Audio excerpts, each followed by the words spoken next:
بسم اللہ الرحمن الرحیم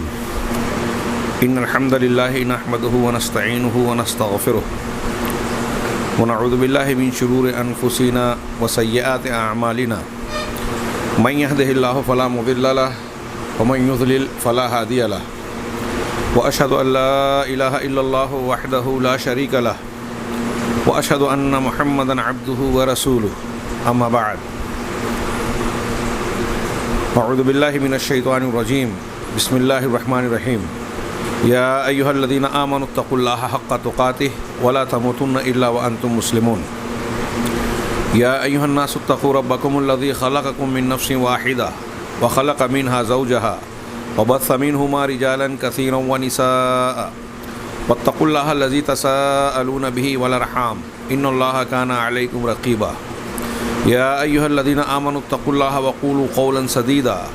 یصلح لکم اعمالکم ویغفر لکم ذنوبکم ومن یطع اللہ ورسولہ فقد فاز فوزا عظیما قال اللہ تبارک وتعالی فی کلامہ المجید اعوذ باللہ من الشیطان الرجیم بسم اللہ الرحمن الرحیم کتاب انزلناہ الیک مبارک لیدبروا آیاتہ ولیتذکر اولو الالباب وقال تعالی شہر رمضان الذی انزل فیہ القرآن ھدی للناس وبینات من الھدی والفرقان۔ سامعین کرام، اللہ تبارک و تعالیٰ کا بے پناہ شکر ہے کہ اس نے آج ہمیں یہ توفیق بخشی کہ رمضان المبارک کی مناسبت سے ہم پیغام قرآن یا پیغام رمضان کے زیر عنوان آپ سے ملاقات کر رہے ہیں، اور اس ملاقات یا اس حلقے اور سلسلے میں انشاءاللہ ہم قرآن کی کچھ آیات کی ہدایات کو جاننے کی کوشش کریں گے، خاص طور سے وہ آیتیں جو ہمیں عقیدے اور منہج سے متعلق رہنمائی فرماتی ہیں۔ بعض منتخب آیات کو ہم آپ کے سامنے پیش کرنے کی کوشش کریں گے، اس کے معنی اور مفہوم اور اس کی ہدایات کے ساتھ۔ پہلی ملاقات اور اس پہلے حلقے میں ہماری گفتگو کا محور یہ ہوگا کہ یہ قرآن جو اللہ تبارک و تعالیٰ نے ساری انسانیت کے لیے نازل فرمایا، اس کے نزول کا مقصد کیا ہے اور ہمارا اس کے ساتھ رویہ کیا ہے اور کیا ہونا چاہیے۔ سب سے پہلی چیز تو یہ کہ اللہ تبارک و تعالیٰ نے انسانوں کو جو بے شمار نعمتیں عطا فرمائی ہیں، ان نعمتوں میں سب سے اعلیٰ، سب سے ارفع اور سب سے قیمتی نعمت ہدایت ہے، اور اس ہدایت کا نوشتہ صحیفہ قرآن کریم کی شکل میں جناب محمد رسول اللہ صلی اللہ علیہ وسلم پر نازل کیا۔ اس قرآن کے ذریعے سے رب العالمین نے جہالت کی تاریکیوں کو چاک کر کے ہدایت کا نور پھیلا دیا۔ اس کے ذریعے سے اللہ تبارک و تعالیٰ نے بندوں کے لیے یہ انتظام کیا کہ یہ اپنے آپ کو اس کے ذریعے سے دنیا کی مشکلات، گمراہیوں، پریشانیوں سے، بیماریوں سے اپنے آپ کو محفوظ بنائیں، اور اس دنیا کے بعد والی زندگی برزخ اور آخرت میں اپنے آپ کو عذاب سے محفوظ کر لیں۔ اس نور اور روشنی میں صراط مستقیم پر چلیں، اور یہ قرآن بذات خود صراط مستقیم ہے، ہدایت ہے، نصیحت ہے، روح ہے۔ اس کے ذریعے سے انسانوں کو حقیقی زندگی ملتی ہے۔ اہل علم کے اقوال کے مطابق ایک انسان کو سانس لینے کے لیے آکسیجن کی یا ہوا کی جتنی ضرورت ہے، زندہ رہنے کے لیے غذا اور پانی کی جتنی ضرورت ہے، اس سے کہیں زیادہ آسمانی ہدایت اور رہنمائی کی ضرورت ہے۔ اللہ تبارک و تعالیٰ نے اس ضرورت کی تکمیل کے لیے اپنی آخری آسمانی کتاب کے طور پر قرآن کریم کو نازل کیا۔ اس کے نزول کی یا اس قرآن کے نازل ہونے کی کتنی اہمیت ہے،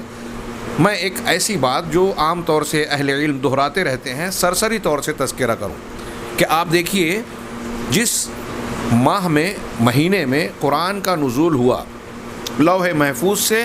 آسمان دنیا پر پورا قرآن نازل کیا گیا، اور پھر آسمان دنیا سے دنیا میں نازل ہونے کی شروعات جس مہینے میں ہوئی وہ مہینہ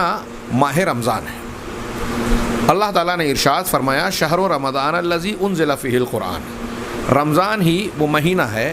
جس میں قرآن کو نازل کیا گیا۔ یہ قرآن کیا ہے؟ آگے اس میں ذکر کیا ھدی للناس، لوگوں کے لیے ہدایت ہے۔ اس کا مطلب کہ قرآن مجید کے علاوہ جو چیزیں ہیں، جو افکار ہیں، مذاہب ہیں، دنیا میں بتانے والے راستے ہیں، وہ ہدایت کی ضد ہیں، یعنی ضلالت اور گمراہی ہے۔ یہ خود ہدایت ہے، ھدی للناس وبینات من الہدی، صرف ہدایت ہی نہیں ہے بلکہ ہدایت کی دلیلیں بھی ہیں۔ بینہ روشن دلیل کو کہا جاتا ہے، بینات جمع ہے،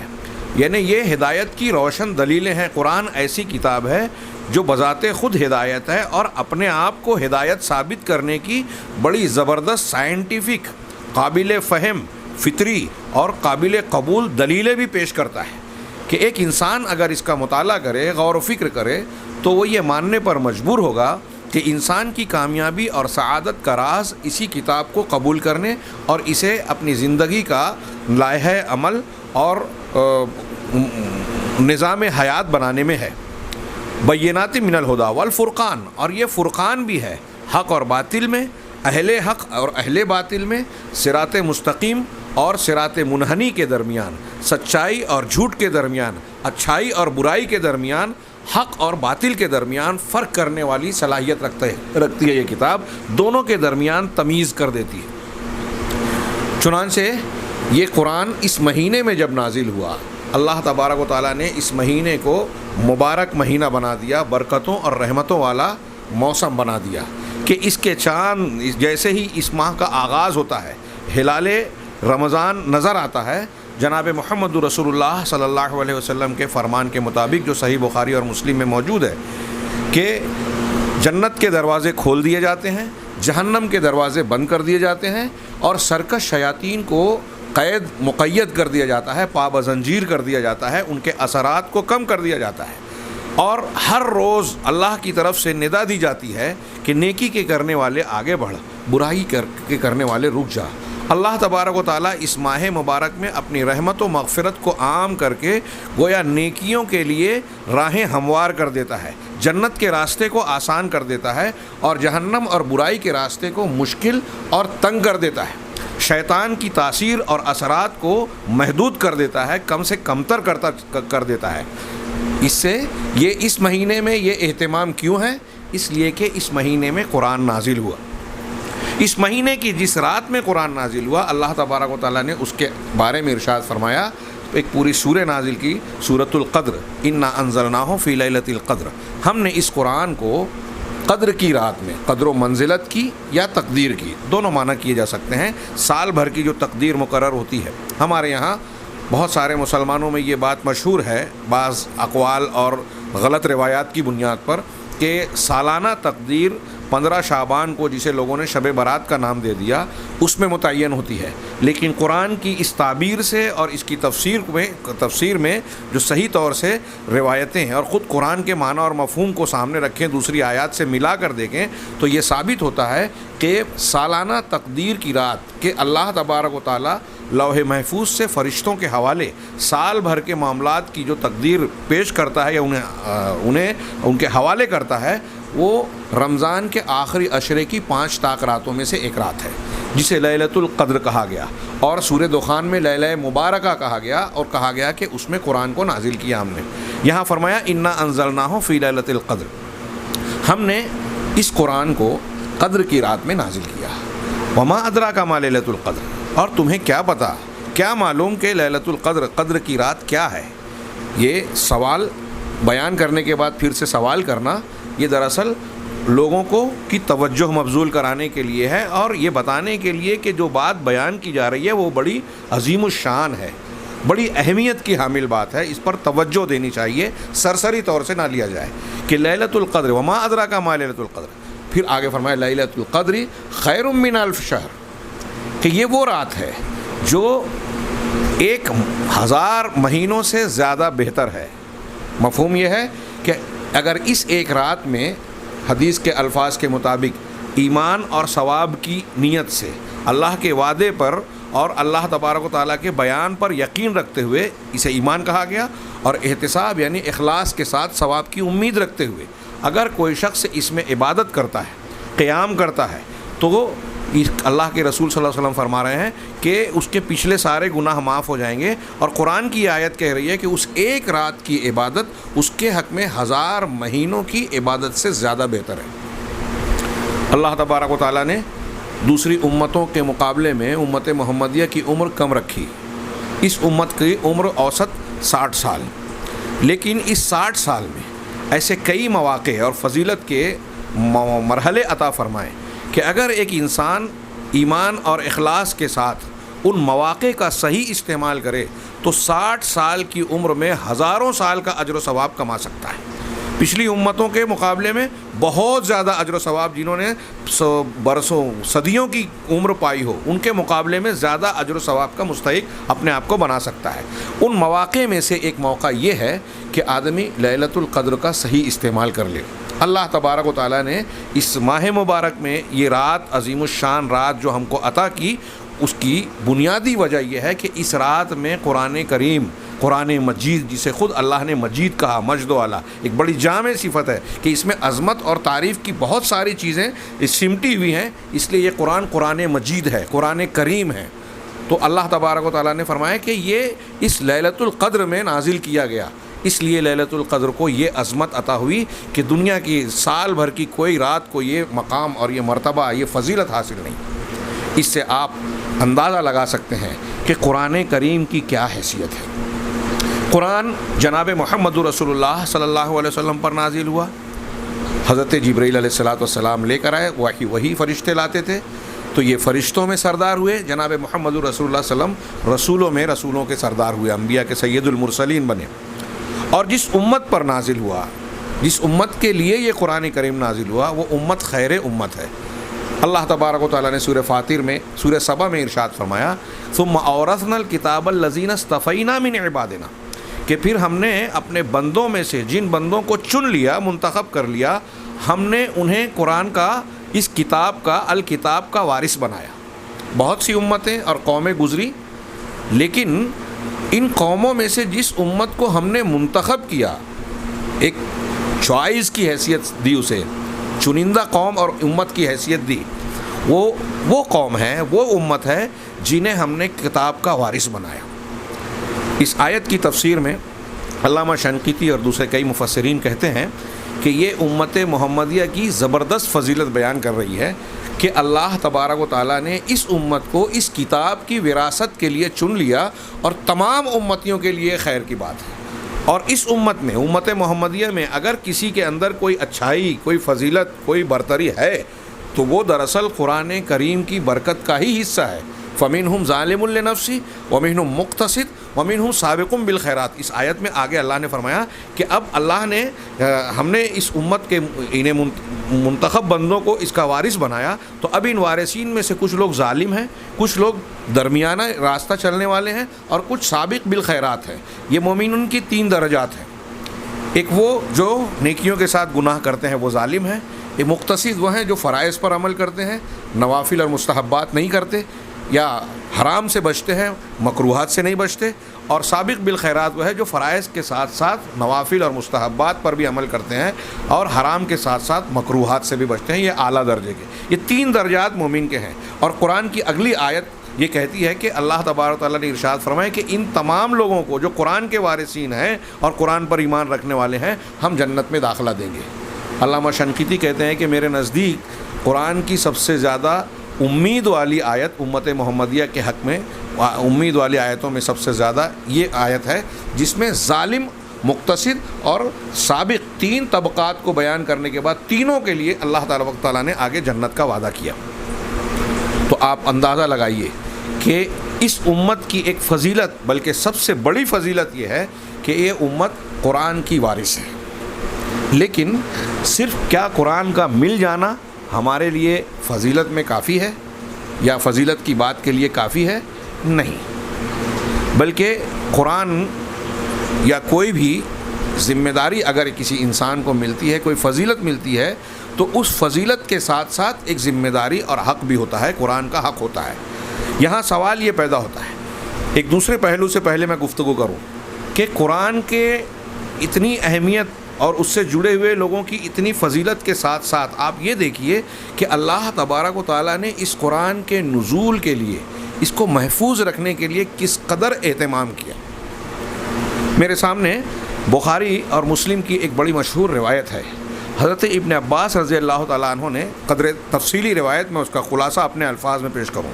حضرت ابن عباس رضی اللہ تعالیٰ عنہ کہتے ہیں کہ رسول اللہ صلی اللہ علیہ وسلم، یہ مکہ کے ابتدائی دور میں جب آپ دعوت و تبلیغ کا کام کر رہے ہیں، اپنے بعض صحابہ کے ساتھ سوق عکاظ کی طرف روانہ ہوئے۔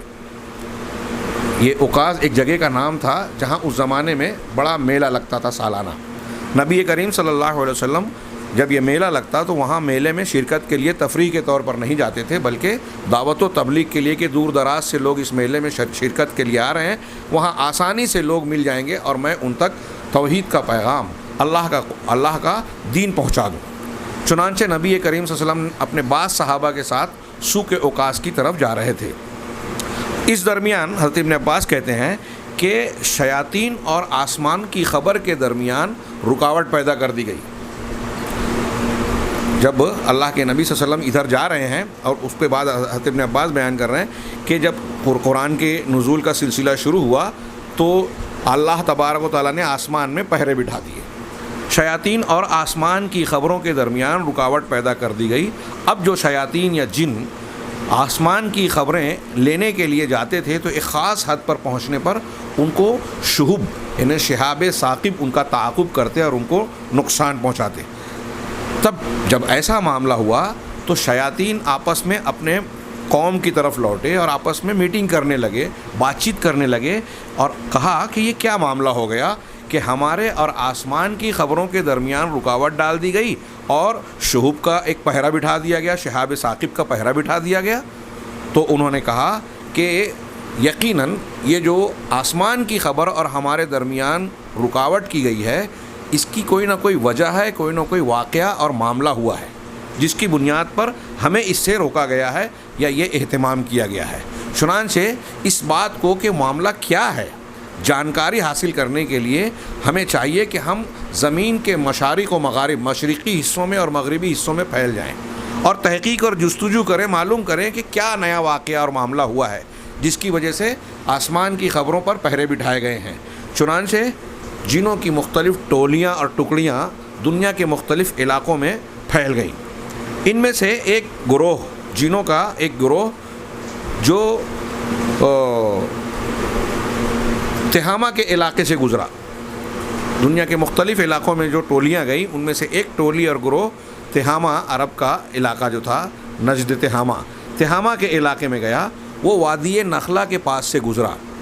اس وقت نبی کریم صلی اللہ علیہ وسلم جو اپنے اصحاب کے ساتھ سوق عکاظ کی طرف جا رہے تھے، عکاظ کے میلے کی طرف، وہاں فجر کی نماز ادا کر رہے تھے۔ فجر کا وقت تھا، آپ اپنے صحابہ کرام کے ساتھ فجر کی نماز ادا کرنے لگے اور جماعت سے پڑھاتے ہوئے آپ بالجہر قرآن کی تلاوت کر رہے تھے نماز میں۔ جنوں کا یہ گروہ وہاں سے گزرا اور جب آپ کو نماز پڑھاتے ہوئے اور قرآن کی تلاوت کرتے ہوئے سنا تو ٹھہر کر سننے لگا اور خاموشی سے قرآن کو سنا۔ قرآن کو سننے کے بعد وہ آپس میں کہنے لگے، حضرت ابن عباس کہتے ہیں، ھذا واللہ الذی حال بینکم و بین خبر السماء، کہ اللہ کی قسم، جنہوں نے کہا کہ یہی وہ چیز ہے، یہ جو شخص پڑھ رہے ہیں، یہ پیغمبر اور محمد صلی اللہ علیہ وسلم یہ جو تلاوت کر رہے ہیں، یہی وہ چیز ہے جس کی بنیاد پر تمہارے اور آسمان کی خبر کے درمیان رکاوٹ ڈال دی گئی۔ اس وقت جب یہ ہوا اور ان لوگوں نے قرآن کو اچھی طرح سن لیا تو اپنی قوم کی طرف لوٹے اور قوم کے لوگوں کو خطاب کر کے کہا، یا قومنا انا سمعنا قرآنا عجبا، یہ اللہ تعالیٰ نے قرآن میں نازل کر کے اپنے نبی کو خبر دی کہ اے ہماری قوم کے لوگوں، ہم نے عجیب و غریب قرآن سنا ہے، یہدی الی الرشد، جو ہدایت کی طرف رہنمائی کرتا ہے، فآمنا بہ، پس ہم لوگ اس پر ایمان لے آئے، قرآن کو سن کر اسے قبول کر لیا، اسے مان لیا، وَلَن نُشْرِكَ بِرَبِّنَا أَحَدًا، اب ہم اپنے پروردگار کے ساتھ کسی کو بھی ہرگز شریک نہیں ٹھہرائیں گے، شرک نہیں کریں گے۔ یہ قرآن سننے کے بعد ان جنوں کے اندر یہ تبدیلی پیدا ہو گئی، ایمان لے آئے، شرک سے توبہ کر لی اور صرف خود ہی نہیں سنورے اور توحید کو اختیار کیا، اپنی قوم کو جا کے دعوت دے رہے ہیں، ان کو ڈرا رہے ہیں اور اپنا عزم ظاہر کر رہے ہیں کہ ہم اس قرآن پر ایمان لے آئے، اس پیغمبر پر ایمان لے آئے، اور اب ہم اپنے پروردگار کے ساتھ کسی کو بھی شریک نہیں کریں گے، تب اللہ تبارک و تعالیٰ نے اپنے نبی پر یہ آیتیں نازل کی، قل اوحی الی انہ استمع نفر من الجن، کہ آپ یہ کہیے کہ میری طرف یہ وحی کی گئی ہے کہ جنوں کی ایک جماعت نے قرآن کو مجھ سے سنا اور پھر انہوں نے اس طریقے کا رد عمل ظاہر کیا اور اپنی قوم میں ڈرانے والے بن کر لوٹے۔ یہ اللہ تبارک و تعالیٰ نے اپنے نبی کو وحی کے ذریعے سے جنوں کے سننے ایمان لانے کی خبر دی۔ یہ بخاری اور مسلم کی حدیث ہے۔ اب آپ اس پر غور کیجیے کہ اللہ تبارک و تعالیٰ نے قرآن کو نازل کرنا جب شروع کیا تو آسمان پر پہرے بٹھا دیے۔ وہ جن اور شیاطین جو پہلے آسمانوں میں آزادانہ دندناتے تھے، گھومتے پھرتے تھے، فرشتوں کی خبریں چوری کرتے تھے، اب ان کے لیے ایک خاص حد سے آگے جانا ممکن نہیں رہا، ان کے لیے شہاب ثاقب کے پہرے بٹھا دیے گئے۔ یہ آسمان میں انتظام ہوا، اور قرآن نے خود کہا کہ حضرت جبریل علیہ الصلوۃ والسلام جب قرآن کو آپ کے پاس لاتے، نزل بہ روح الامین علی قلبک، روح الامین آپ کے دل پر ڈائریکٹ اسے نازل کرتے تھے۔ حضرت عائشہ صدیقہ نے اللہ کے نبی صلی اللہ علیہ وسلم پر وحی کے نازل ہونے کی جو کیفیت بیان کی، وہ کہ آپ کی ہیئت تبدیل ہو جاتی تھی، آپ کے پیشانی سے سخت سردی کے موسم میں بھی پسینہ نکلنے لگتا تھا، اور آپ کے گویا دماغ کا جو ایک انسانی تخیل، تصور اور خیالات کا سلسلہ ہے وہ تھم جاتا تھا، اور براہ راست دل پر قرآن کا نزول ہوتا تھا، ایک الگ کیفیت ہو جاتی تھی۔ حضرت عائشہ نے اسے، اللہ کے نبی صلی اللہ علیہ وسلم نے اسے گھنٹی کی آواز سے تعبیر کیا۔ مولانا ابوالکلام آزاد وغیرہ کہتے ہیں کہ یہ گھنٹی کی آواز بالکل ہو بہو تعبیر نہیں ہے، بلکہ ایک انسان، عام لوگ، چونکہ ہمارا سابقہ اس کیفیت سے نہیں ہے، اس لیے ہم اسے صحیح ڈھنگ سے محسوس نہیں کر سکتے، تو قریب سے قریب جو شکل ہو سکتی ہے اس کو سمجھانے کے لیے ایک مثال دی گئی کہ گھنٹی کی آواز کی طرح محسوس ہوتا تھا، نبی کریم صلی اللہ علیہ وسلم نے فرمایا۔ تو آپ کے حواس بھی گویا اس وحی کے اندر دخل نہ دے سکیں یا ان کے اثرات نہ پڑیں، براہ راست اس کیفیت سے آپ دوچار ہوتے اور آپ کے دل پر قرآن کا نزول ہوتا تھا۔ یہ اتنا اہتمام اللہ تبارک و تعالیٰ کی جانب سے قرآن کے نازل کرنے کا کیا گیا، اور یہ ایک اور الگ بحث ہے کہ نہ صرف یہ اہتمام کیا گیا بلکہ اللہ تبارک و تعالیٰ نے اسے تا قیامت محفوظ رہنے کا انتظام فرمایا، اس کا وعدہ کیا، انا نحن نزلنا الذکر وانا لہ لحافظون، کہ ہم نے الذکر کو، قرآن کو نازل کیا اور ہم ہی اس کی حفاظت کرنے والے ہیں۔ اللہ تعالیٰ نے قرآن سے پہلے بھی کچھ کتابوں کو نازل کیا، جس میں توریت، انجیل، زبور کے نام ہم جانتے ہیں، صحف ابراہیم اور صحف موسیٰ کا تذکرہ کیا گیا ہے۔ ہاں، یہ پچھلی کتابیں تحریف اور تبدیلی سے محفوظ نہیں رہیں۔ اس کی ایک وجہ یہ بھی اہل علم نے بیان کی کہ پچھلی کتابوں کی حفاظت ان قوموں اور امتوں کے حوالے کی گئی تھی جن پر کہ وہ کتابیں نازل کی گئی تھیں، لیکن قرآن کریم کی حفاظت کا ذمہ خود اللہ تبارک و تعالیٰ نے اپنے ذمے لیا، اس لیے کہ جناب محمد رسول اللہ صلی اللہ علیہ وسلم پر نبوت کا سلسلہ ختم ہو گیا اور قرآن اللہ تعالیٰ کی آخری کتاب قرار پائی۔ اب کوئی کتاب آنے والی نہیں تھی اور اب کوئی نیا نبی آنے والا نہیں، نئی شریعت آنے والی نہیں، اس لیے قیامت تک کہ دنیا کے سارے انسانوں پر حجت قائم ہو، ہدایت کا نوشتہ ان کے سامنے پیش ہو اور ان کے لیے کوئی عذر و بہانہ اور وجہ نہ رہ جائے یہ کہنے کی کہ ہم کو ہدایت نہیں ملی، صراط مستقیم کا پتہ نہیں ہے، اس لیے ہم لوگ گمراہی کے راستے پر چلے گئے، یہ کہنے کی ان کو گنجائش نہ رہے۔ اللہ تبارک و تعالیٰ رسولوں کے ذریعے سے حجت پوری کرتا ہے، کسی کو عذر اور بہانے کا موقع نہیں دیتا ہے، اس لیے اللہ تبارک و تعالیٰ نے جہاں پچھلے امتوں میں نبوت کا سلسلہ جاری رکھا، جناب محمد رسول اللہ صلی اللہ علیہ وسلم پر یہ سلسلہ ختم کر کے آپ پر نازل کی گئی کتاب اور آپ کی شریعت کو قیامت تک کے لیے محفوظ کر دیا۔ قرآن کی حفاظت میں خود بخود حدیثوں کی حفاظت کا وعدہ بھی شامل ہے، کیونکہ قرآن کے الفاظ کی حدیثیں تشریح کرتی ہے۔ یہ ہم تفسیر سے متعلق اگلے درس میں اس کے طریقہ کار پر گفتگو کرتے ہوئے تھوڑا سا تذکرہ کریں گے۔ تو میں یہ عرض کر رہا ہوں کہ قرآن مجید کو اللہ تبارک و تعالیٰ نے اس قدر اہتمام کے ساتھ نازل کیا، اس سے ہمیں اندازہ لگانا چاہیے کہ اس کی فضیلت ماہ رمضان، لیلۃ القدر، جناب محمد رسول اللہ صلی اللہ علیہ وسلم، پھر امت محمدیہ کی فضیلت، یہ اس کے فضل اور اہمیت کو بتانے والی چیز ہے. پھر اس کے نزول کا اہتمام، یہ ہمیں اس بات کی طرف گویا رہنمائی کرتی ہے، اشارہ دیتی ہے، کھلا اشارہ کہ یہ کوئی معمولی چیز نہیں ہے، اسے سرسری نہیں لینا چاہیے. لہٰذا اب ہمیں دیکھنا چاہیے کہ اتنے اہتمام سے یہ قرآن کیوں نازل کیا گیا، اتنی فضیلت اس کو کیوں حاصل ہے، اس کے نازل ہونے کا مقصد کیا ہے، ہم پر اس کا حق کیا ہے،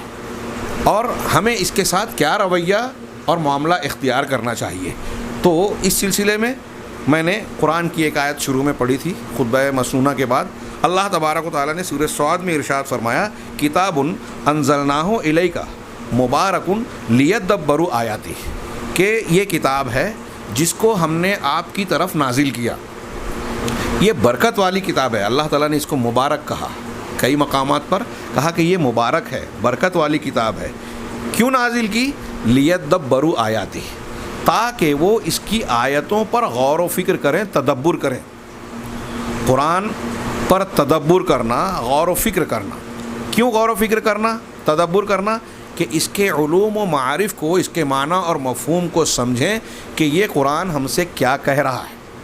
اور پھر اس کے احکامات کو، اس کے آداب کو، اس کے حلال و حرام کو، اس کے عقائد کو، اس کے بتائے ہوئے منہج کو سمجھیں. یہ علم ہے، اور اس کے خلاف جو چیزیں ہیں وہ جہالت ہے، ضلالت ہے، گمراہی ہے. اس پر غور و فکر کرنے کا مقصد یہی ہے کہ اس کے معنی اور مفہوم کو سمجھیں، اس کے اوامر و نواہی کو، کہ یہ ہم کو کن چیزوں کا حکم دے رہا ہے، کن چیزوں سے منع کر رہا ہے، اسے سمجھ کر اپنی زندگی میں نافذ کریں. جو ہم نے کہا کہ قرآن ہدایت ہے، یہ نور ہے، یہ روح ہے، یہ مسلمانوں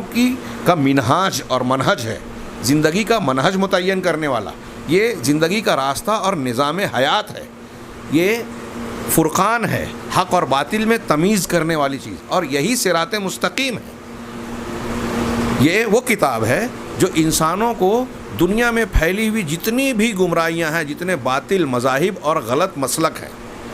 سب کے سب ظلمات ہیں، تاریکیاں ہیں. اللہ تبارک و تعالیٰ نے فرمایا ایک قرآن کی ایک آیت میں، کتاب انزلناہ الیک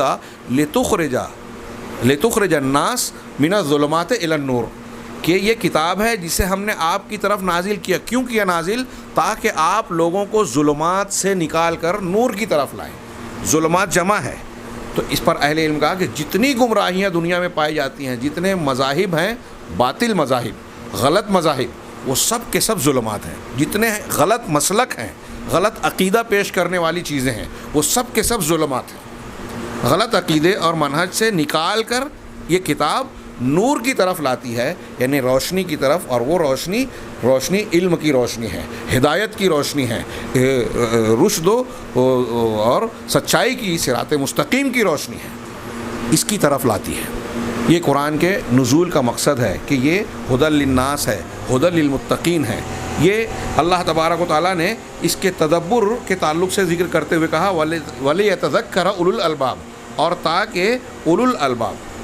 جو عقل والے لوگ ہیں، شعور والے لوگ ہیں، وہ اس کے ذریعے سے نصیحت حاصل کریں. اللہ تبارک و تعالیٰ نے ارشاد فرمایا کہ اسی ہدایت کو قبول کرنے میں انسان کی بھلائی ہے، دنیا اور آخرت کی. فَمَنِ اتَّبَعَ هُدَايَ فَلَا يَضِلُّ وَلَا يَشْقَى. سورہ طٰہٰ میں اللہ نے فرمایا کہ جو میری ہدایت کی اتباع کرے گا. اب آج کی تاریخ میں اور قیامت تک اللہ تبارک و تعالیٰ کی ہدایت کیا ہے جو محفوظ شکل میں دنیا میں موجود ہے؟ وہ قرآن کریم ہے، اور قرآن کریم کی صحیح تفسیر احادیث صحیحہ جناب محمد رسول اللہ صلی اللہ علیہ وسلم کی حیات طیبہ، آپ کے اقوال، افعال اور تقریرات جو قرآن کی تفسیر ہیں،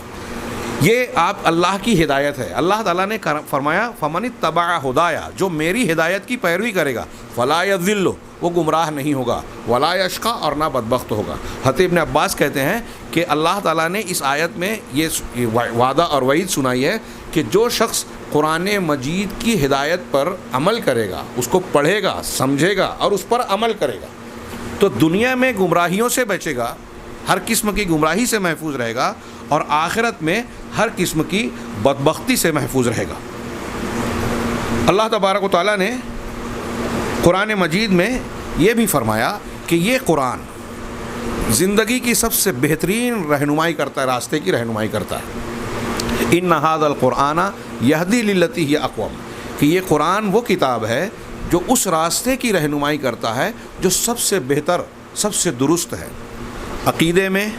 عبادات میں، اخلاقیات میں، معاملات میں، حلال و حرام، زندگی کا کوئی بھی شعبہ ہو۔ اللہ تبارک و تعالیٰ ارشاد فرما رہا ہے کہ جو سب سے اچھا راستہ ہے، انسانوں اور انسانیت کے لیے سب سے مفید چیزیں ہیں، یہ قرآن اس چیز کی طرف رہنمائی کرتا ہے۔ لہٰذا اس بیان کو ہم سامنے رکھیں تو اس پر معمولی سے غور و فکر کے بعد ہم اس نتیجے پر پہنچ سکتے ہیں کہ قرآنی ہدایات ہمارے لیے دنیا کی سب سے عظیم الشان نعمت ہے۔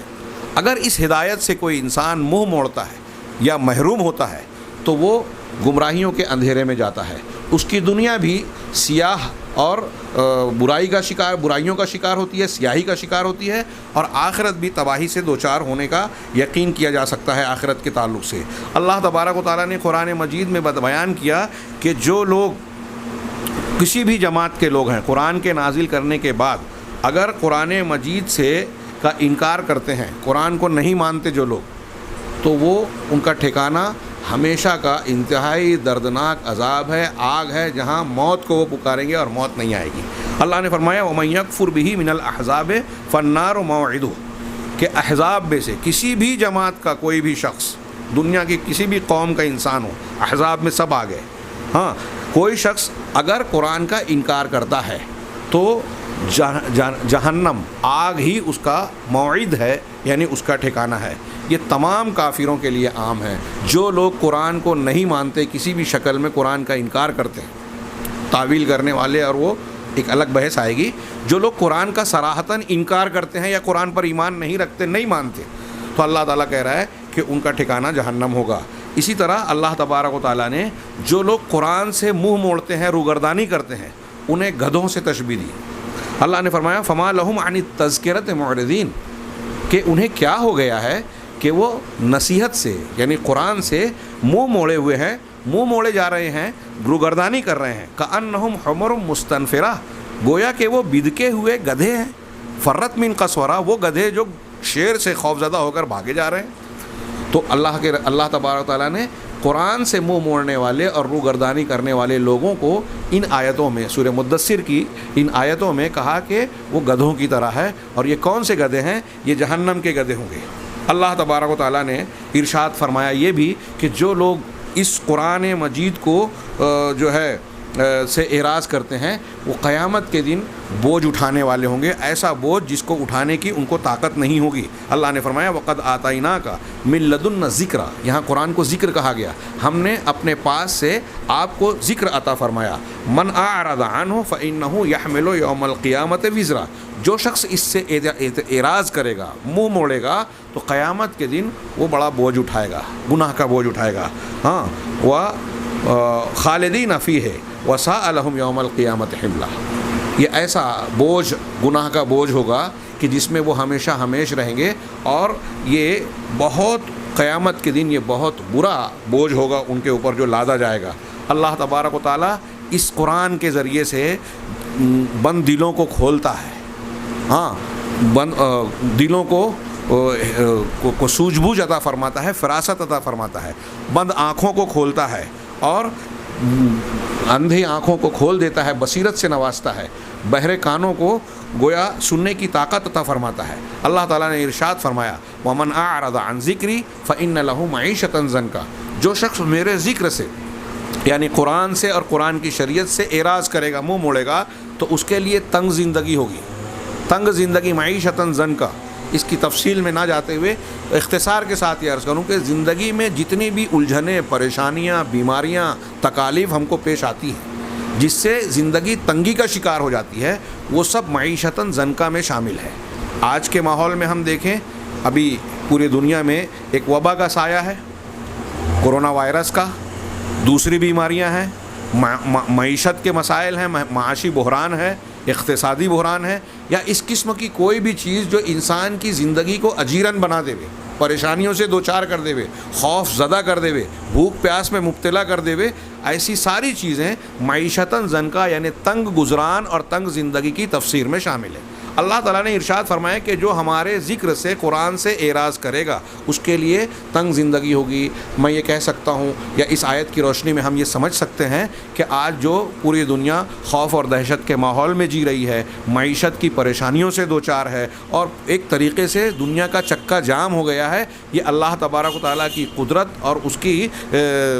اس کے نظام اور تدبیر کا جہاں جیتا جاگتا اور منہ بولتا ثبوت ہے، وہیں یہ بھی ایک پہلو بتا رہا ہے کہ آج دنیا نے خاص طور سے حاملین قرآن نے اللہ تبارک و تعالیٰ کے ذکر سے قرآن سے اعراض برتنے کی روش اختیار کر لی ہے، جس کا نتیجہ پوری دنیا بھوگ رہی ہے، خمیازہ بھگت رہی ہے۔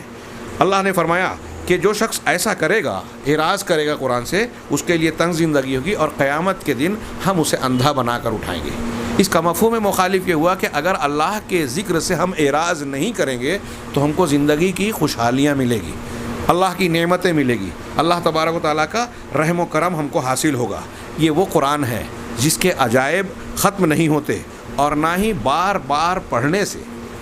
لمبے لمبے وقت تک دہرانے سے اس میں اکتاہٹ پیدا ہوتی ہے۔ دنیا کی کسی کتاب کو یہ خصوصیت حاصل نہیں ہے، کسی تحریر میں آپ کو یہ چاشنی، یہ لذت، یہ شیرینی نہیں ملے گی جو قرآن میں ملے گی۔ آپ غور کیجئے، ایک مسلمان ہر نماز کی ہر رکعت میں سورہ فاتحہ پڑھتا ہے، امام و مقتدی و سورہ فاتحہ پڑھنا ضروری ہے، بغیر سورہ فاتحہ کی نماز نہیں ہوتی، صحیح اور تحقیقی بات یہی ہے۔ تو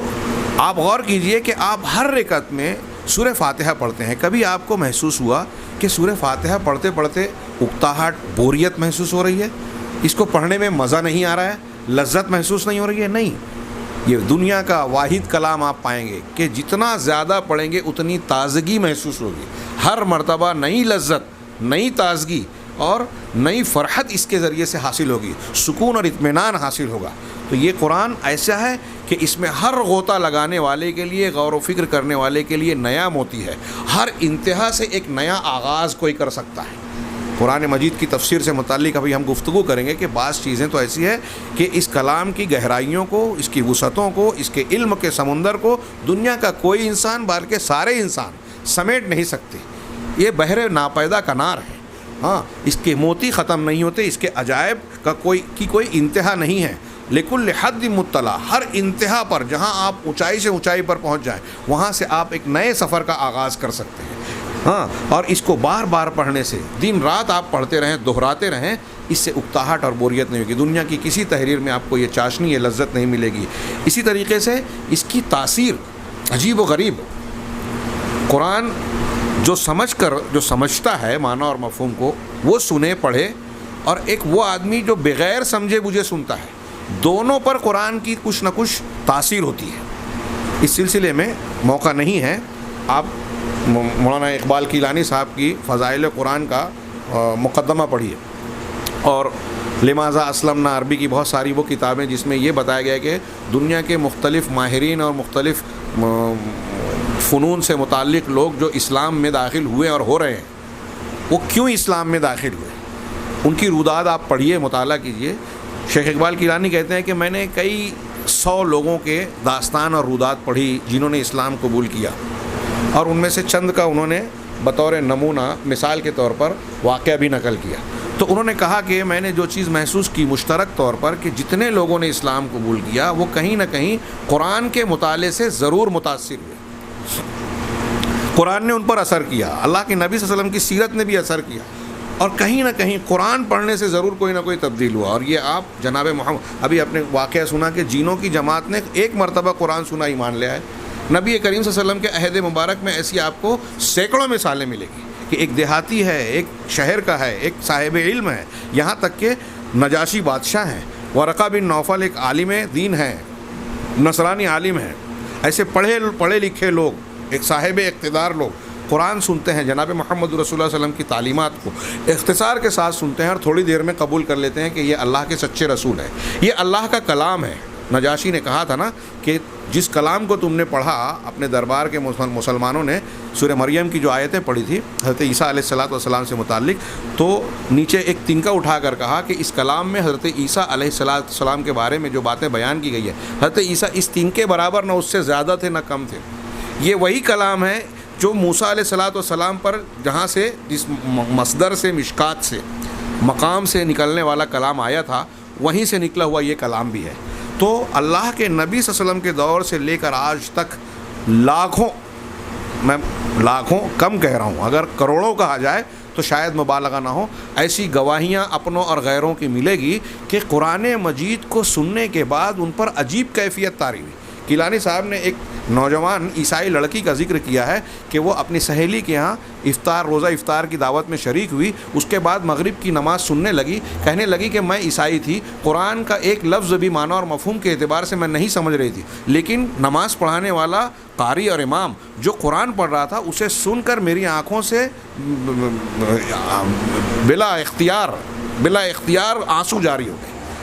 اور نماز کے بعد میں نے اپنی سہیلی سے پوچھا کہ یہ کیا کلام ہے؟ کہا اللہ کا کلام ہے، قرآن مجید ہے.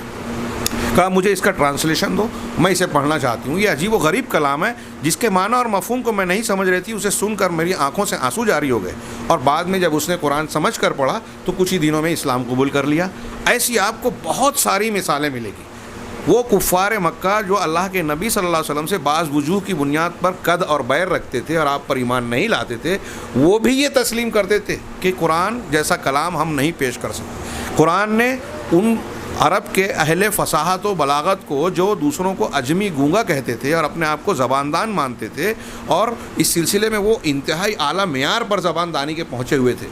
ہاں ان لوگوں کو چیلنج کیا، بار بار کیا کہ اگر تم کو یہ شک ہے کہ یہ کلام محمد صلی اللہ علیہ وسلم نے اپنی طرف سے بنا لیا ہے تو تمہارے درمیان پلے بڑھے، کسی اسکول کالج میں نہیں پڑھے، کسی استاد سے تعلیم حاصل نہیں کی، کوئی کتاب پڑھنا نہیں جانتے، امی ہیں، 40 سال تک تمہارے درمیان رہے، خاص قسم کی گفتگو کرتے رہے، ان کی زبان دانی سے تم واقف ہو. اب ایسا کیسے ہو سکتا ہے کہ 40 سال بعد وہ ایک اچانک ایسا کلام پیش کرنے لگے جس میں ایک لفظ بھی بلا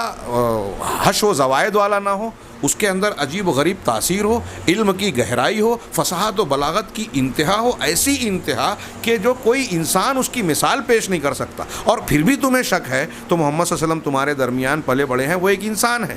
اگر تمہیں شک ہے کہ یہ اپنی طرف سے بنا لیے تو اگر محمد صلی اللہ علیہ وسلم انسان ہوتے ہوئے ایسا کلام بنا سکتے ہیں تو تم لوگ بنا ڈالو، تم سب مل کے بنا ڈالو. قرآن نے سورہ بنی اسرائیل میں کہا کہ سارے جن اور انسان، ہاں وہ کیا ہے، لو اجتمع الانس والجن علی ان یاتوا بمثل هذا القرآن، آپ ان سے کہیے لو اجتمعت الانس والجن، کہ سارے انسان اور جن بھی اگر اکٹھا ہو جائیں، اس بات پر متفق ہو جائیں کہ اس قرآن کے جیسا کلام بنا لیں، لا یاتون بمثلہ، وہ اس کے جیسا کلام نہیں لا سکیں گے. یہ قرآن نے خبر دی، پیشین گوئی کی کہ قیامت تک سارے انسان جن مل کر بھی قرآن کے جیسا کلام نہیں لا سکتے. ولو کانا بعضهم لبعض ظہیرا، اگرچہ بعض کے مددگار ہی کیوں نہ بن جائیں. یہ تو خبر دی. پھر اللہ تعالیٰ نے قرآن مجید میں مکی زندگی میں، مدنی زندگی میں مخالفین سے بار بار چیلنج کیا کہ اگر محمد صلی اللہ علیہ وسلم پر نازل ہونے والے کلام کے بارے میں تمہیں شک ہے تو اس کے جیسی چند صورتیں بنا لے آؤ، 10 آیتیں لے آؤ، 1 آیت لے آؤ، 1 حدیث لے آؤ. سورہ بقرہ میں، سورہ یونس میں، سورہ ہود میں، سورہ طور میں اللہ تبارک و تعالیٰ نے بار بار چیلنج کیا. آپ سوچئے کہ اگر نبی کریم صلی اللہ علیہ وسلم کا یہ چیلنج غلط ہوتا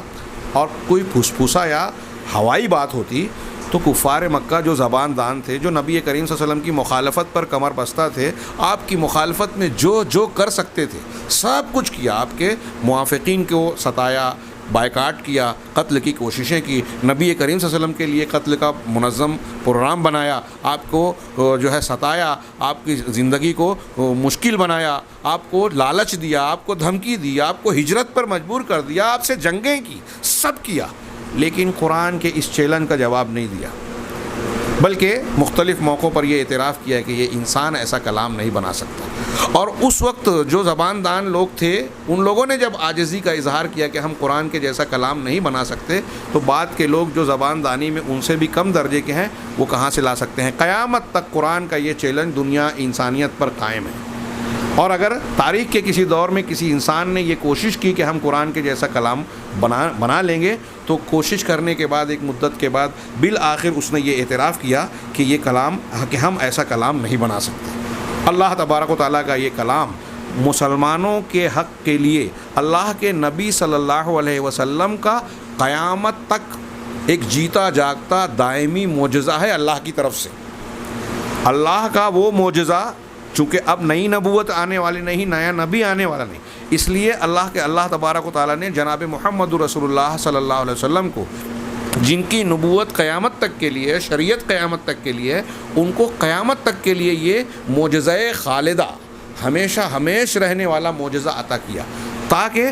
قیامت تک کے انسانوں پر حجت قائم ہوتی رہے۔ اگر انہیں شک ہے تو قرآن کو دیکھیں، قرآن کو میں غور و فکر کریں، اس کے معجزات کے بہت سارے پہلو ہیں، ان سب کو سامنے رکھیں تو آپ غور کریں گے، دیکھتے جائیں گے کہ کسی نہ کسی شکل میں انسان مجبور ہوگا کہ قرآن کو اللہ کا کلام مانے، کتاب ہدایت مانے، نور مانے، روح مانے۔ اللہ تبارک و تعالیٰ نے ارشاد فرمایا کہ یہ وہ کتاب ہے جو انسانوں کے لیے، تمام لوگوں کے لیے ہم نے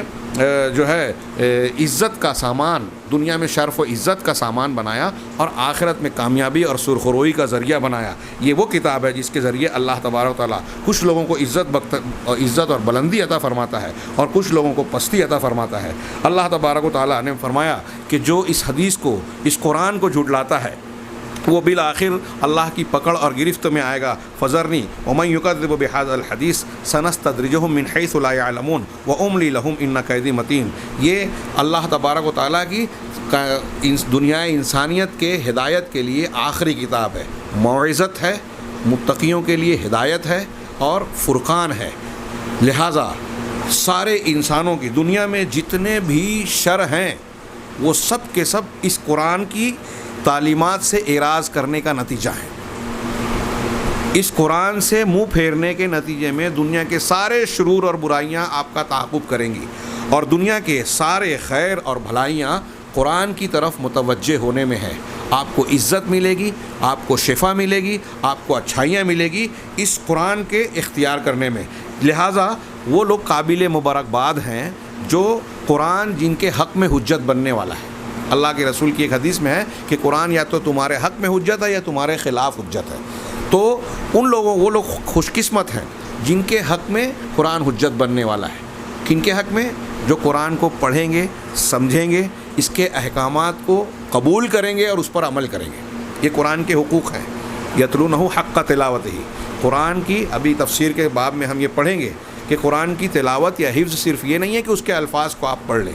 بلکہ اس کے تلاوت حق کے ساتھ ادا کرنا یہ ہے کہ ہم اس کو سمجھیں، اس پر عمل کریں، جیسے کہ صحابہ کرام اور اس امت کے سلف اس کو اختیار کرتے تھے، اور قرآن و حدیث کی یہ تعلیم بھی ہے۔ تو وہ لوگ قابل مبارکباد ہیں، وہ خوش قسمت ہیں، کامیاب لوگ ہیں قرآن جن کے حق میں حجت بنے گا، اور وہ بدقسمت ہیں، محروم ہیں، شقی ہیں جو قرآن جن کے خلاف حجت بنے گا۔ اللہ تبارک و تعالیٰ نے ارشاد فرمایا قل هو للذین آمنوا هدی وشفاء والذین لا یؤمنون فی آذانہم وقر وہو علیہم عمی۔ یہ اس میں قرآن کو اختیار کرنے والوں کے لیے وعدہ ہے اور قرآن کی مخالفت کرنے والوں کے لیے دھمکی اور وعید ہے۔ اللہ نے فرمایا کہ آپ کہہ دیجئے، لوگوں کو بتا دیجئے کہ یہ قرآن ان لوگوں کے لیے جو ایمان لائے ہدایت ہے اور شفا ہے۔ قرآن شفا ہے۔ یہ قرآن کی کئی آیتوں میں ہے، اب میں ساری آیتوں کا تذکرہ فی الحال نہیں کر سکتا، ہمارا وقت ختم ہو رہا ہے آج کے درس کا۔ یہ شفا ہے، یہ دل کی تمام بیماریاں، خاص طور سے شرک، نفاق، کفر، شک شبہ، لالچ، حرص، دل کی جتنی بیماریاں ہیں اس قسم کی، ان تمام کے لیے قرآن شفا ہے۔ بعض اہل علم کہتے ہیں کہ اگر صحیح ڈھنگ سے اس کا استعمال کیا جائے، اس پر عمل کیا جائے، تو یہ جسمانی امراض کے لیے بھی شفا ہے۔ آپ آگے حدیث سنیں گے کہ بچھو کے ڈنک مارنے پر قرآن کو پڑھ کر دم کیا گیا، اللہ تبارک و تعالیٰ نے شفا دے دی۔ تو بعض روایتوں سے پتہ چلتا ہے کہ جسمانی امراض کے لیے بھی شفا ہے۔ تو قرآن شفا ہے دل کی تمام بیماریوں کے لیے۔ ہاں، اور کن لوگوں کے لیے ہے؟ مگر جو ایمان لائے۔ یہ ان لوگوں کے لیے ہدایت ہے جو ایمان لائے۔ قرآن نے کہا ہدی للمتقین، ویسے کہا ہدی للناس، یہ تمام لوگوں کے لیے ہدایت ہے۔ اصلاً تو سارے لوگوں کے لیے ہدایت ہے، لیکن فائدہ انہی کو ہوگا جو متقی ہیں، جو ایمان والے ہیں، کیونکہ وہ قرآن کو مانتے ہیں اور اس پر عمل کرتے ہیں۔ اس کو ایسے ہی سمجھیں کہ ایک اچھا سا پھل ہے، وہ بڑی وٹامنس اور قوت کا حامل ہے، لیکن فائدہ اسی کو کرے گا جو اس پھل کو کھائے گا۔ پھل گھر میں رکھ کر کوئی شخص اگر فریج میں رکھے، اپنے پاس سجا کے رکھے، تو اس پھل کے اندر جو غذائیت ہے اس سے اس کو فائدہ حاصل نہیں ہوگا۔ ایسے ہی کوئی شخص قرآن کو اگر رکھتا ہے،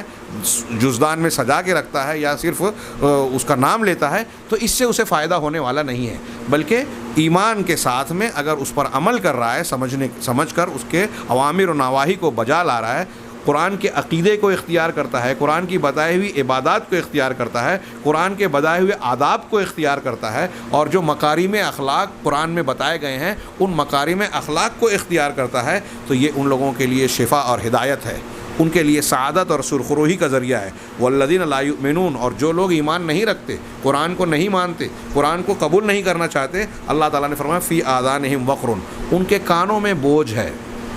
ان کے کان بند ہیں، ہاں بوجھ ہے، وہو علیہم عمی، اور یہ ان پر اندھا پن ہے،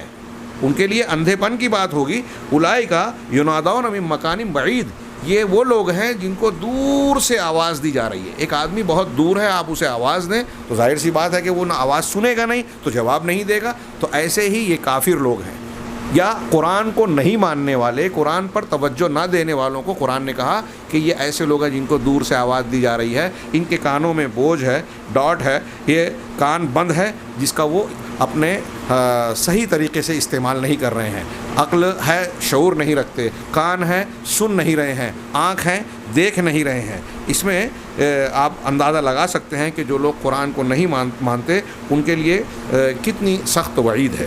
یہ ساری چیزیں سامنے رکھنے کے بعد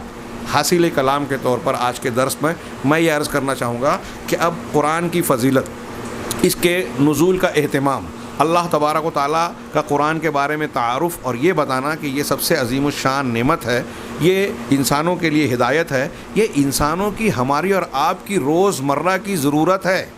کہ اسی سے ہم عقیدہ اختیار کریں، منہج اختیار کریں، اخلاق و آداب اختیار کریں۔ یہ ساری باتیں جاننے، سمجھنے اور سننے کے بعد آج ہم غور کریں اور نگاہ ڈالیں کہ جو لوگ اسلام کی طرف نسبت رکھتے ہیں، یعنی ہم اور آپ مسلمان، اکثر مسلمان جو آج ہم دیکھ رہے ہیں گرد و پیش میں یا دنیا میں، کیا وہ قرآن کے ان مقاصد کو اپنی زندگی میں اختیار کیے ہوئے ہیں؟ کیا وہ قرآن پر تدبر کرنے کا فرض ادا کرتے ہیں؟ اس کے اوامر و نواہی کو جان کر اس پر عمل کرنے کی طرف ان کی کوئی رغبت ہے، یا قرآن سے اعراض کرتے ہیں؟ یقیناً ہم یہ کہہ سکتے ہیں کہ دنیا کے وہ لوگ، ابھی غیر مسلموں کی بات چھوڑ دیجئے، وہ لوگ جو مسلمان ہیں، جو قرآن کو اللہ کا کلام، کتاب ہدایت مانتے ہیں، شفا مانتے ہیں، موعظت مانتے ہیں، روح مانتے ہیں، ان کا ہم دیکھتے ہیں کہ رویہ یہ ہے کہ وہ اپنے پروردگار، اپنے مالک کی اس بات پر غور ہی نہیں کرتے، اس پر توجہ ہی نہیں دیتے، جو فرماتا ہے افلا یتدبرون القرآن ام علی قلوب اقفالها، کہ کیا وہ قرآن پر غور نہیں کرتے یا پھر ان کے دلوں پر تالے پڑے ہوئے ہیں۔ لہٰذا قرآن کے آداب کو اختیار کرنے کی بجائے وہ دوسرے آداب اور طور طریقے اختیار کر رہے ہیں۔ قرآن میں جو اخلاق بیان کیے گئے اس کو چھوڑ کر دوسرے اخلاق اختیار کر رہے ہیں۔ قرآن میں جو عقیدہ بیان کیا گیا ہے، جو عقائد بیان کیے گئے ہیں، اس سے صراحتاً مخالفت کر رہے ہیں۔ آج ہم آگے آیتوں کی تفسیر پڑھتے ہوئے غور کریں گے کہ کتنے مسلمان ایسے ہیں کہ قرآن ایک عقیدہ صاف ستھرا بیان کر رہا ہے، توحید کا، اللہ تبارک و تعالیٰ کی ذات، صفات، وحدانیت سے متعلق صاف باتیں جو بیان کر رہا ہے، مسلمان قرآن کو ماننے کے باوجود ان عقیدوں کے خلاف، ان کی مخالفت کرنے والی باتوں کو اپنا عقیدہ بنا کر رکھا ہوا ہے۔ تو قرآن کو اس طریقے سے لوگوں نے چھوڑ رکھا ہے۔ ہاں، اللہ تبارک و تعالیٰ کے احکامات کو جو قرآن میں بیان کیے گئے ہیں، اس کے احکامات کو چھوڑ کر آج کتنے مسلمان ہیں، حکومتیں، افراد، گھروں میں دیکھیں، جماعتوں میں دیکھیں، وہ قرآنی تشریعات کو چھوڑ کر دوسرے احکامات کو لے رہے ہیں۔ قرآن کی تعلیم جانتے ہیں کہ جھوٹ نہیں بولنا چاہیے، دھڑلے سے لوگ جھوٹ بول رہے ہیں، غیبت، چغلی، قرآن کے آداب، احکام، ایسی کتنی چیزیں ہیں جو لوگ جانتے ہیں سرسری اور موٹی موٹی طور پر بھی، گہرائی میں یا باریکی اور علمی دقت میں جائے بغیر اس کی ضرورت نہیں ہے۔ جو موٹی تعلیمات بالکل صاف ستھری ہیں، اسے جانتے ہوئے بھی کتنے لوگ آج ہم دیکھتے ہیں کہ مسلمان ہیں لیکن وہ گمراہیوں کا شکار ہے، قرآنی تعلیمات، احکامات اور عقائد کی مخالفت کر کے مختلف قسم کی گمراہیوں کو اختیار کر رکھے ہیں، جبکہ اللہ تبارک و تعالیٰ کا صاف صاف ارشاد ہے کہ اتبعوا ما انزل الیکم من ربکم ولا تتبعوا من دونہ اولیاء، کہ تم اسی کی پیروی کرو، اتباع کرو اور اسی کے پیچھے چلو جو تمہارے رب کی طرف سے تم پر نازل کیا گیا، آسمان سے نازل کیا گیا، یعنی یہ قرآن اور اللہ کے رسول صلی اللہ علیہ وسلم کی احادیث، اس کی اتباع کرو اور اس کے علاوہ دوسرے اولیاء اور دوستوں کی پیروی نہ کرو۔ قرآن نے صاف کہا وَمَن لَّمْ يَحْكُم بِمَا أَنزَلَ اللَّهُ فَأُولَٰئِكَ هُمُ الْكَافِرُونَ، جو اللہ کے نازل کیے ہوئے احکامات اور کلام اور ہدایت کے مطابق فیصلے نہیں کرتا، اپنی زندگی کے معاملات طے نہیں کرتا، تو یہی لوگ کافر ہیں۔ آج کتنے مسلمان اللہ کے اس ارشاد کو جانتے ہوئے اس پر توجہ دینے کے لیے تیار نہیں ہیں۔ اسی طرح اللہ تبارک و تعالیٰ نے ارشاد فرمایا کہ یریدون ان یتحاکموا الی الطاغوت وقد امروا ان یکفروا بہ، کہ کتنے لوگ ایسے ہیں، یہ منافقین کی صفت بتائی گئی کہ یہ چاہتے ہیں کہ طاغوت کی طرف اپنے فیصلے لیں، اپنے معاملات اور جھگڑوں کا حل طاغوت کی طرف لے جا کے کریں۔ اللہ کی اور رسول کی بتائی ہوئی تعلیمات اور احکامات کو چھوڑ کر اگر کوئی بھی کسی دوسری جانب جاتا ہے، کسی کورٹ، عدالت یا دنیا کے قوانین کی طرف، تو وہ طاغوت کی طرف جا رہا ہے۔ تو اللہ نے کہا کہ یہ چاہتے ہیں کہ طاغوت کے پاس اپنا فیصلہ کروائیں، اپنے معاملات طے کروائیں، حالانکہ وقد امروا ان یکفروا بہ، جبکہ ان کو اس بات کا حکم دیا گیا تھا کہ وہ اس کا کفر کریں۔ وَیُرِیدُ الشَّیطَانُ أَن يُضِلَّهُمْ ضَلَالًا بَعِیدًا، اور شیطان یہ چاہتا ہے کہ انہیں دور کی گمراہی میں ڈال دے۔ یہ چند باتیں جو ابتدائی درس کے طور پر، پیغام قرآن کے طور پر میں نے بیان کی، اس میں حاصل کلام غور کیجئے، قرآن کی فضیلت، قرآن سے متعلقہ امور کی اہمیت، اللہ تبارک و تعالیٰ کا اس کو نازل کرنے میں اہتمام، اس کی حفاظت کا انتظام، امت محمدیہ یا پوری دنیا کے لیے سب سے بڑی نعمت کے طور پر اس کا ذکر کرنا، اسے ہدایت، اسے نور، اسے صراط مستقیم قرار دینا، یہ بتانا کہ دنیا کی ساری بھلائیاں اور خیر قرآن کو ماننے، قرآن پر عمل کرنے میں ہے، اور اگر قرآن سے کوئی اعراض کرتا ہے تو دنیا اور آخرت کے سارے شر، برائیاں اور عذاب اس کا تعاقب کریں گے، یہ طے شدہ بات ہے۔ ساری بھلائیاں قرآن کو ماننے، اس کو اختیار کرنے میں ہے۔ اب اس چیز کو سامنے رکھنے کے بعد ہر مسلمان کا یہ فرض ہے کہ وہ یہ غور کرے کہ ہم پر قرآن کا کیا حق ہے۔ اس حق میں سب سے پہلی چیز ہے قرآن کی تلاوت کرنا اور اس کے معنی اور مفہوم کو سمجھنا، قرآن کی تفسیر جاننا۔ ہم پیغام قرآن میں قرآن کی بعض آیتوں کی بنیاد پر قرآن کی بنیادی ہدایت کو جاننے کی کوشش کریں گے، عقائد سے متعلق، منہج سے متعلق۔ لہٰذا ہمیں یہ غور کرنا ہے کہ قرآن ہمیں کون سا عقیدہ، کون سا منہج دے رہا ہے، کون سا راستہ قرآن کا متعین کردہ ہے جسے وہ صراط مستقیم کہہ رہا ہے، کیا ہم اسی راستے پر چل رہے ہیں یا اس سے منحرف ہو رہے ہیں۔ اس سلسلے میں میں ایک بات کا اور تذکرہ کرنا چاہوں گا کہ قرآن کی تفسیر اور معنی اور مفہوم کو سمجھنے سے متعلق جب ہم قدم بڑھاتے ہیں اور آج کے ماحول پر نگاہ ڈالتے ہیں تو ہمیں یہاں بھی مختلف مکاتب فکر، مختلف افکار اور فلسفے نظر آتے ہیں۔ بہت سارے ارباب علم و ارباب دانش یہ کوشش کرتے ہیں کہ قرآن کی تفسیر وہ اپنے ذہن و دماغ سے کریں۔ یہ بھی ایک بہت نازک اور انتہائی اہمیت کا حامل ہے کہ اگر ہم قرآن کی ہدایت کو قبول کرنا چاہتے ہیں تو اس کے صحیح معنی اور مفہوم اور صحیح تفسیر کو جاننا ضروری ہے۔ قرآن کو صرف مان لینا کہ ہم قرآن کو پڑھ رہے ہیں یہ کافی نہیں ہے، قرآن کو صحیح طریقے سے، کیونکہ بہت سارے لوگ قرآن کی تفسیر اور تفہیم کے نام پر وہ باتیں بیان کر رہے ہیں جو ان کے اپنے خیالات ہیں، اور قرآنی آیات کو اللہ کے نبی صلی اللہ علیہ وسلم اور صحیح اصول و آداب سے ہٹ کر سمجھنے کی کوشش اور سمجھانے کی کوشش میں وہ قرآن کے نام پر گمراہی کا شکار اور لوگوں کو گمراہ بھی کر بیٹھتے ہیں۔ ایسی کتنی تفاسیر، کتنے مفسرین آج ہم دیکھ رہے ہیں، ان کی نیت ہو سکتا ہے کہ خیر ہو، بہتر ہو، لیکن جب انہوں نے اصولوں کی اور خود قرآن نے اور جناب محمد رسول اللہ صلی اللہ علیہ وسلم نے، اللہ تعالیٰ نے جو وحی نازل کرنے والا ہے، خود اللہ تبارک و تعالیٰ نے جو اصول و ضابطے اپنے کلام کو سمجھنے اور اس کو اختیار کرنے کے لیے بیان کیے ہیں، جب ان اصولوں اور ضابطوں کا لحاظ نہیں کیا لوگوں نے، تو ظاہر سی بات ہے کہ اللہ کے کلام کو پڑھنے کے باوجود لوگ اللہ کے کلام کے نام پر گمراہ ہو گئے۔ تو انشاءاللہ